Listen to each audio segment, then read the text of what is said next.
TV serial Radha Krishna की कहानी के आज रात के एपिसोड की शुरुआत होगी मां यमुना और शनि देव की बातचीत के साथ, जहां पर मां यमुना शनि देव को समझाने का ये प्रयास करती हैं कि सारी गलती मेरी है, ना कि श्री कृष्ण की।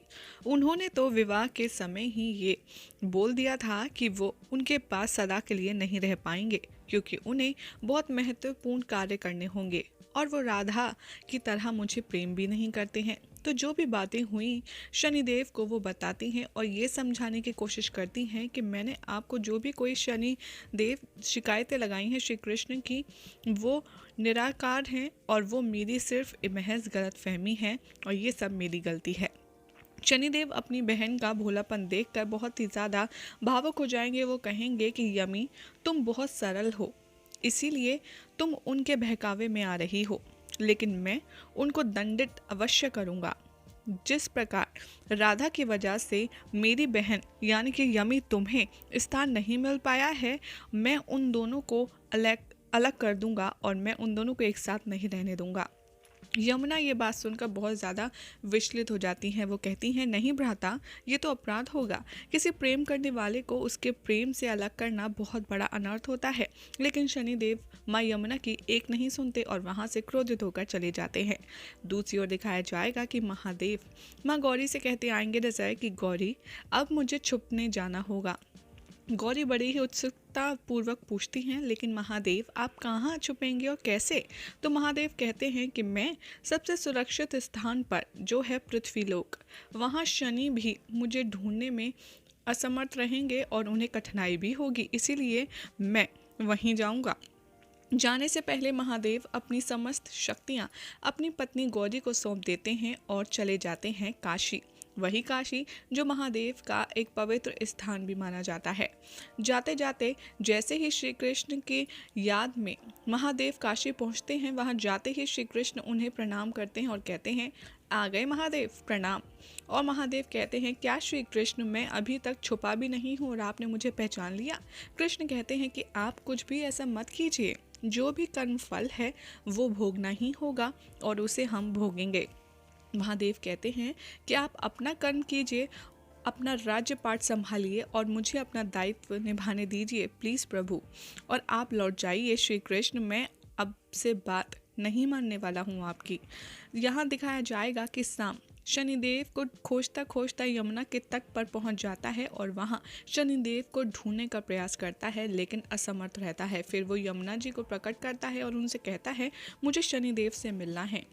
माता यमुना कहती हैं कि तुम्हें शनिदेव से क्यों मिलना है? तो वो कहता है कि मैं उनका भक्त हो चुका हूँ और मुझे उनसे मिलना है वगैरह वगैरह। जिसे सुनकर यमुना माँ बहुत ज़्यादा प्रसन्न हो जाती हैं। वो कहती हैं कि मैं तुम्हारी भक्ति से बहुत ही ज़्यादा प्रसन्न हुई हूँ, इसीलिए मैं बताती हूँ कि तुम शनिदेव से कैसे मिल पाओगे। तुम महामृत्युंजय का जाप करो और शनिदेव तुमसे अवश्य मिलने आएंगे।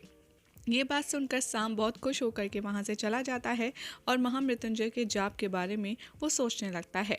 उधर दिखाया जाएगा कि शिव जी छुपने की कोशिश करते हैं और उनको एक तभी सैनिक मिलता है जो काशी नरेश का सैनिक होता है और हर तरफ अफरा तफरी जैसा कुछ मचा होता है, जिसे देखकर वो सैनिक को रोकते हैं और पूछते हैं, आज क्या है भाई? तो वो सैनिक कहता है, आज राजा के पुत्र आकेत यानी कि शिकार पर जाने वाले हैं, इसीलिए ये सब हो रहा है, क्या तुम्हें नहीं पता?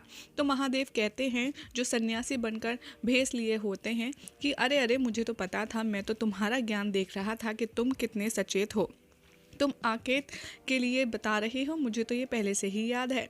दूसरी तरफ दिखाया जाएगा कि राजा अपने पुत्रों के साथ आता है और वो घोषणा करता है, अपने पुत्रों को कहता हुआ आता है नज़र और कहेगा कि तुम आकेत करो, तुम लोगों को शिकार करना होगा और अगर तुम सही निशाना लगा पाए तो तुम्हारी जो उत्तराधिकारी है उनमें से ही चुना जाएगा, और अगर तुम निशाना सही से नहीं लगा पाए तो तुम्हारा उत्तराधिकारी का पद निष्कासित कर दिया जाएगा तुमको। और बहुत ज़्यादा भीड़ एकत्रित हो जाती है, ढोल नगाड़े बजते हैं और आकेत की प्रक्रिया शुरू होती है।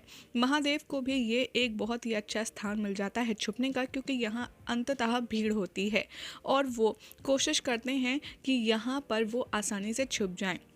शनिदेव से छुपने के चलते महादेव को एकदम जो परफेक्ट स्थान मिल जाता है, उसे देखकर वो बहुत ज़्यादा प्रसन्न हो जाते हैं। और कहा जाता है कि महादेव तो हैं भोले बाबा, और वो अपने भोलेपन में सभी की खुशी में खुश हो जाते हैं और सभी लोग नाच गा रहे होते हैं और आंख बंद कर भोले बाबा भी नृत्य करना शुरू कर देते हैं।